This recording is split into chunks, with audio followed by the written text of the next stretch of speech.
Lyra Tan, and welcome to the second episode of my second vlog series, The 5 Things I Learned by Being Musically Theatrical. I am so excited to be presenting this episode to you finally. I know it's taken a long time, but I promise you, it is so worth the wait. And this means that I'll have more episodes out quicker in the next coming weeks. So, let's get to it. So, the second thing I learned by being musically theatrical was that I need to be myself. This wasn't something that was easy for me. I idolized Broadway stars just like the rest of my Broadway-loving community. There were definitely points in my life where I wanted to be Lea Salonga, where I wanted to be Lindsay Mendez, where I wanted to riff like Adina. I've definitely experienced that. But over time, I've realized that the only way I can succeed and the only way that I can make it in this business is if I have my own identity, if I have my own personality, if I'm known for being me, not for copying anybody else, but for being Lyra. Because to be honest, the musical theater world is so competitive nowadays. You've got so many girls, beautiful, beautiful women, and handsome men trying to get into this business. And you've got a lot of them thinking, I need to be the next Laura Osnes, or I need to be the next Corey Cott, or I need to be the next Samantha Barks, or whoever Broadway star they idolize, put their name in the blank. But basically, you've got so many girls and boys trying to copy their favorite Broadway stars, but they end up not succeeding. And why? I think it's because they don't have their own identity. When you go into an audition room, you want people to remember you for who you are. And the only way they'll remember you is if you have your own secure identity. For example, a lot of people will go on to play Elphaba in Wicked. A lot of people will go on to play Eponine in Les Miserables. What will set each of these girls apart? Their own identity, what they can bring to the character.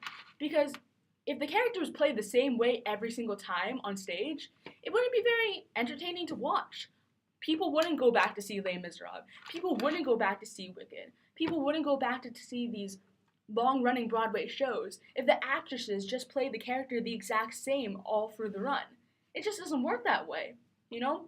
Whoever will follow Jessie Mueller in Waitress will have to play the character different from her.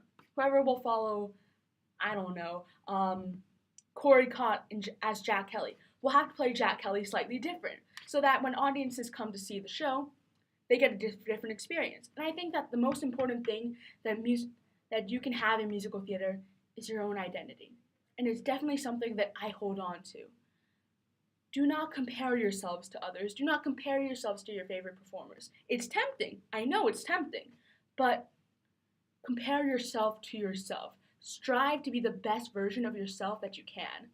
Don't tell yourself, I need to riff like Adina. Because you don't need to riff like Adina. Tell yourself instead, I'm going to riff like me and I'm going to do it the best I can.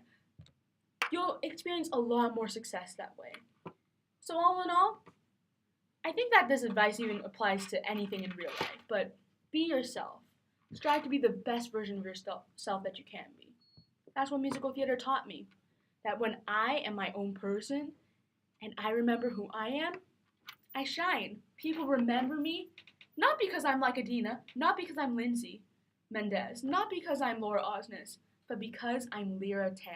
Thank you so much for watching. Be sure to comment, subscribe, follow my Facebook page, all those things, because I really, really, really do appreciate it. And if you haven't noticed in my title sequence, I've been introducing new musical theater songs to you in every episode. So last week was Not for the Life of Me from Thoroughly Modern Millie, sung by the amazing Sutton Foster, and this week is Like Other Girls by Megan McGinnis from Daddy Longlegs, which is sadly closing next month. But anyways, be sure to download those songs on iTunes, and thank you so much for watching. I'll see you next week!